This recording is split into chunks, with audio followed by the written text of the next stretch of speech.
Vishwamitra. Born a warrior, he relinquished his kingdom to do penance.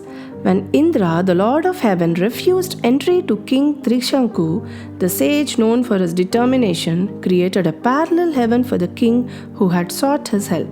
He trained Sri Rama and his brother Lakshmana in warfare and taught them the use of celestial weapons to prepare them for the great war they were destined to fight later. An extraordinary sage, Vishwamitra, was also a seer whose hymns are part of the sacred Rig Veda. Now let's get into the details. Vishwamitra, the king who became an ascetic. Once, long ago, while roaming over the earth with his 100 sons and vast armies, the mighty king Vishwamitra came upon the hermitage of the powerful sage Vasishtha. It is surprising, but the sight of these ascetics who have renounced the world exhilarates me. Vishwamitra walked up to Vasishtha. I bow my head at your feet. Welcome, O king. Come, sit down. I presume all is well in your kingdom. Vishwamitra sat near the sage and they talked of many things. Then, I wish to honor you and your royal retinue. Please let me be the host at a banquet worthy of you. O wise sage, the very sight of you is a privilege and this gracious welcome an honor. Pray permit us to depart now. I insist that you be the guests at my feast. We will stay since it is your wish. Thereupon Vasishtha sent for his favorite cow, the divine Kamadhenu. Dear Kamadhenu, provide us with food fit for a great king. In an instant, there emerged from the divine cow choice food for the royal visitors. Vishwamitra and his men ate to their heart's content. I have never tasted such delicacies before. Kamadhenu should belong to me. When the feast was over, Kamadhenu is a jewel and jewels belong to the king. By right, she should be mine. Yet, I will give you 100,000 milch cows in return. No, I cannot part with her even for 100,000 cows. Vasishtha's refusal made Vishwamitra's desire keener. He increased his price. I will give you 14,000 elephants harnessed and caparisoned in gold, 800 chariots of solid gold, each drawn by 4 milk-white horses, 11,000 thoroughbred horses also harnessed in gold, and 10 million cows of various hues. All this and as much gold as you want shall be yours. Give me Kamadhenu. But Vasishtha turned down the offer. For no treasure on earth will I part with her, O king. She is the very source of my spiritual life. She provides me with all I need for my rituals. Then I shall have to take her away by force.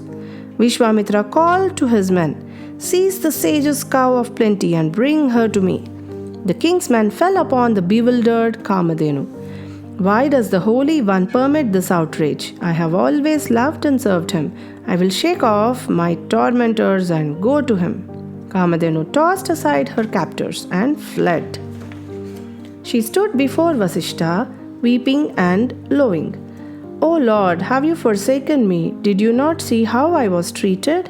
Dear one, I am helpless against the king and his mighty army. Kamadhenu was not convinced. Your spiritual powers are divine and boundless. His mortal strength is great but limited. O Holy One, command me, and by your limitless spiritual powers, I shall humble the pride of this wicked warrior. So be it, Kamadhenu. So Kamadhenu, loud and long, hordes and hordes of warriors sprang up miraculously and charged at the king's soldiers, and soon destroyed them. Enraged, the sons of Vishwamitra rushed towards Vasishtha. But the sage stood firm and calm. He uttered but one syllable. The mere sound of which burned the princes and their horses, chariots, weapons and all. Now I have but the one son who stayed back to rule the kingdom. Vishwamitra returned to his kingdom full of grief and shame. There, my son, the kingdom is yours. Rule virtuously over it. I plan to retire to the forest for a while. He went straight to the Himalayas and began practicing severe austerities. I shall propitiate Lord Shiva and by his grace avenge the death of my glorious sons. At last Shiva was pleased. He stood before Vishwamitra. The boon that you seek, O king, shall be yours. By your grace, let all knowledge of weapons and warfare be mine. Shiva granted the boon and went back to his abode. A triumphant Vishwamitra now turned his footsteps towards Vasishta's hermitage. Mercy, O king, mercy! As soon as Vishwamitra reached the hermitage, he sent out flaming missiles and set it ablaze. Run, run! This hermitage is no longer a haven for the holy. Vasishta tried to stop them, but in vain. Wait, do not run away. I will destroy the evil king. A deadly silence descended over the deserted hermitage. It was broken by the resonant voice of Vasishta. Wicked, deluded one, you have wantonly destroyed my ancient hermitage. For this you shall die. Snatching his staff, he advanced towards Vishwamitra. Beware, my weapons will consume you. Evil warrior, let us see how your weapons of destruction encounter spiritual power. Vishwamitra hurled the weapon, but admit now the impotence of all your weapons. Vishwamitra in desperation hurled weapon after weapon, but they were all absorbed by the Vasishta's staff. At last Vishwamitra sent out the fatal Brahmastra, but Vasishta subdued even that. Vishwamitra, his pride humbled, had to admit defeat. The might of a warrior is useless. Spiritual power is the greatest power of all. I shall realize Brahman and the status of Brahmarshi. He laid down his arms and went home to his queen. I want to become a Brahmarshi. We shall go to a hermitage in the south. There you will help me in my penances. As you command, my lord. So Vishwamitra and his queen set out. They reached the chosen hermitage, and this time I shall seek the favor of Brahma. Vishwamitra began his penances. In that period, 4 virtuous and mighty sons were born to him.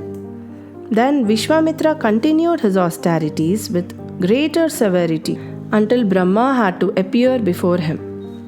You are the greatest ascetic among kings. I confer upon you the status of Rajarshi. The status of mere Rajarshi is no reward for the penances I have undergone. I shall ask for, but Brahma had already departed. Vishwamitra was dejected. In spite of all my penances, I am only a Rajarshi to the gods. I will strive harder for greater spiritual powers. Meanwhile, Trishankhu, a great king of those times, was suddenly seized with an ambition. I will enter heaven in my mortal body. I shall ask my guru Vasishta to help me perform a sacrifice to achieve this. He sent for Vasishta. I wish to enter heaven in this mortal frame of mine. So, no, O king, that can never be. But Trishankhu refused to give up the idea. If my guru will not help me, his sons will. I shall go to their hermitage in the south.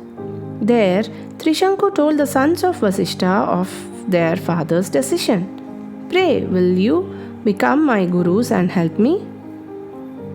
How dare you seek our and when your guru, our wise father, has disapproved? You are not fit to claim him as your guru, you ignorant one. But Trishankhu was bent upon performing the sacrifice. Then I shall have to seek the help of some other sage. The sons of Vasishta were furious with the adamant king. O evil king, may you become a Chandala, an outcast. To his dismay, Trishankhu found his body transformed. Alas, alas, what have I, a virtuous king, done to deserve this? Which sage will help me now, outcast as I am? Then suddenly he remembered Vishwamitra. I will go to the Rajarshi. He will help me.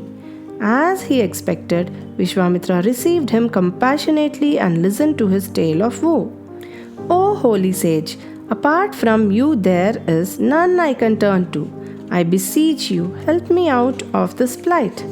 Vishwamitra consoled and comforted the miserable king. You are a virtuous person. I will help you perform the sacrifice. You will enter heaven, and in this very form which your guru's songs have imposed on you. Vishwamitra summoned his sons to him. Make all arrangements for the sacrifice. Next, Vishwamitra called his disciples to him.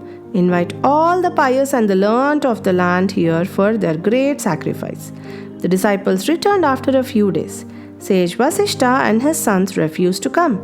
The sons say they would be defiled, meaning associating oneself with untouchables made one unclean.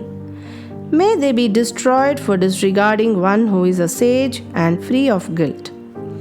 When those who had accepted the invitation assembled, this virtuous king seeks your goodwill for this sacrifice in the noble pursuit.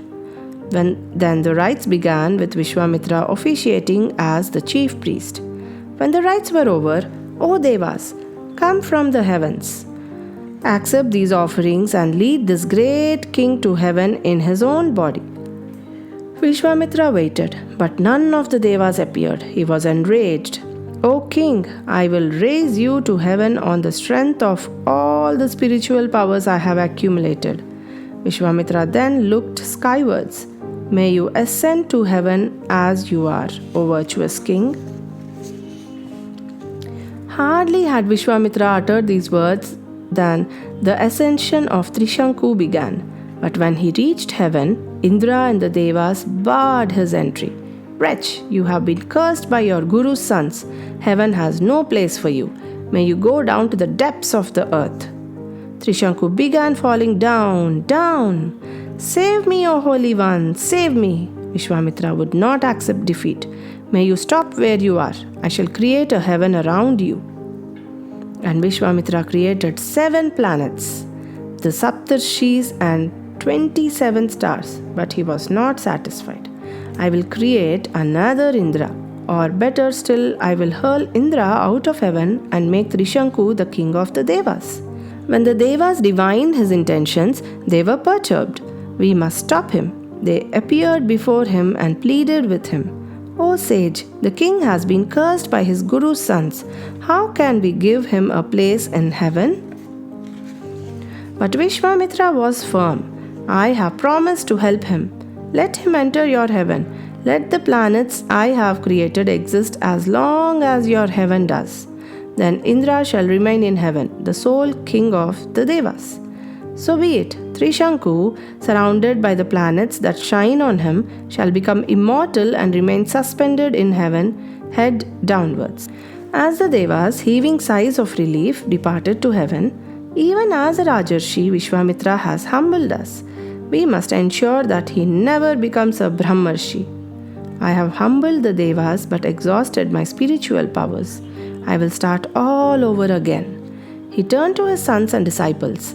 "The world has been too much with me here. My penances have come to naught. I shall go west to the peaceful Pushkar to resume my penances." Meanwhile, Ambarisha, king of Ayodhya, had decided to perform a sacrifice.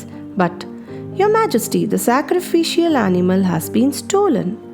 Ambarisha hunted far and wide for the animal, but as Indra was the unknown thief, his search was hopeless. The priest gave him the only alternative. "You will have to provide a human victim to complete the sacrifice, or else great harm will befall your kingdom and your subjects." Ambarisha set out again. His quest took him through cities and forests till he came upon the hermitage where Richika lived with his wife and sons. "Great king, what brings you to our humble abode?" Ambarisha told him all. "O sage, give me one of your sons for 100,000 cows and help me complete the sacrifice." Richika and his wife looked at each other. "I will never give up my eldest son. My youngest shall ever remain with us." Shunashepa, the middle son, stepped forward before his parents could say more. "Take me, the middle son, O king, and give my parents 100,000 cows." Delighted that his search had come to an end, Ambarisha took Shunashepa and, mounting his chariot, turned homeward. On the way, they had to pass through the forest of Pushkara. "Let us rest for a while at that hermitage over there." As the king rested, Shunashepa wandered about the hermitage. Suddenly, "Sage Vishwamitra, my mother's brother, here?" Shunashepa ran to him, fell at his feet, and told him all. Then, "O Holy One, I have neither father nor mother. O Lord, protect me. Let me live, lead a spiritual life and attain heaven. Be consoled, O virtuous son, I will not let you die. Vishwamitra turned to his sons. Shunashepa has sought my protection. One of you take his place and rescue him. I have given him my word. Help me keep it. O father, would you abandon one of your own sons to protect another's? You arrogant sons, have you no affection for me? May you lose your caste and wander about the earth eating the flesh of dogs. Vishwamitra then addressed Shunashepa. I will teach you 2 mantras in praise of Indra. Repeat them at the sacrificial altar and you will be saved. Shunashepa learned the mantras and returned to Ambarisha. O king, let us hasten to the sacrificial ground. When they reached the sacrificial altar, Ambarisha handed Shunashepa over to the priest. Shunashepa repeated the mantras that Vishwamitra had taught him. Suddenly, Indra appeared before him. I am pleased with your worship. May the long life you seek be yours. He had kept his word, but Vishwamitra had once again spent his spiritual force in cursing his sons. This time I will remain here and resume my penances. One day, while he was on the bank of the Pushkara lake, it's the irresistible Apsara, Menaka. I must make her mine. As Menaka came out of the lake, Vishwamitra declared his love to her. I am honored, O venerable sage. A few years passed before Vishwamitra suddenly realized his folly. I see now, the Devas must have sent you here to distract me. Menaka, aware of the sage's fierce temper, trembled with fear. But the sage was kind to her. Go back to the Devas, O Apsara. May you fare well. When Menaka left, I shall go to the Himalayas and perform my penances on the banks of the Kaushiki river. So severe were his penances there that the Devas were perturbed. They approached Brahma. Let Vishwamitra have the little of Maharshi. So be it. Brahma appeared before Vishwamitra. O Rishi, I am pleased with your austerity. You have earned the status of a Maharshi. My penances were for the status of a Brahmarshi. You regard me only as a Maharshi. I will have to subdue my passions further.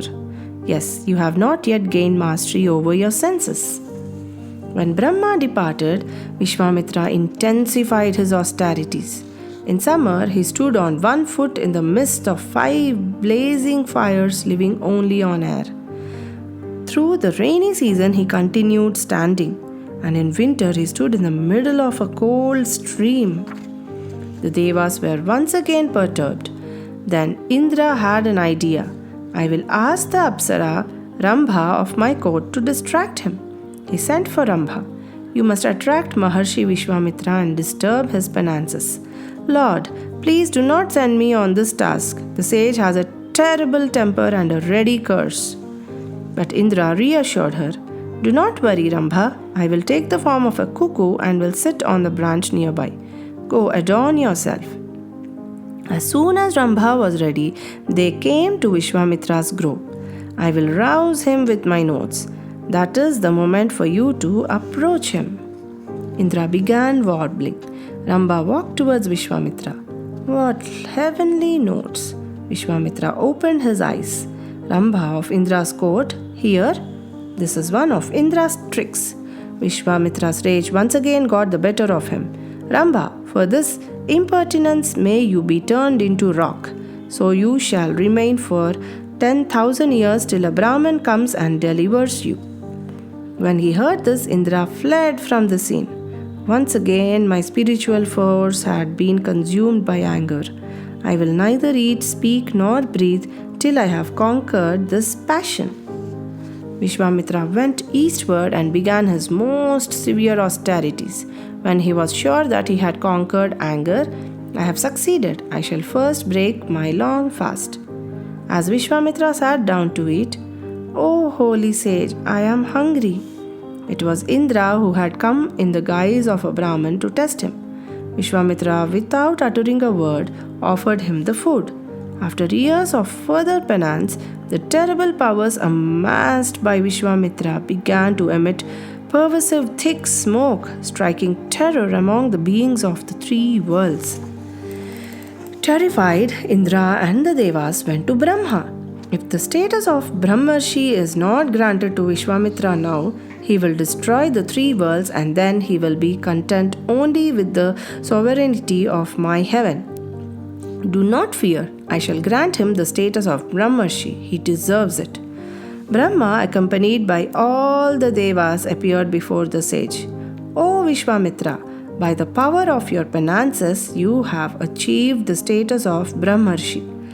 Then instruct me in the lore of the Brahmin and let Vasishta acknowledge my present status. The gods led Vasishta to Vishwamitra. My greetings to you, O Brahmarshi. Vishwamitra too paid homage to Vasishta. Then, having achieved what he had set out to achieve, Vishwamitra enriched the worlds with his good deeds. Stay tuned for more stories from Amar Chitra Katha series. Please like, share and subscribe for more videos. Thanks for watching.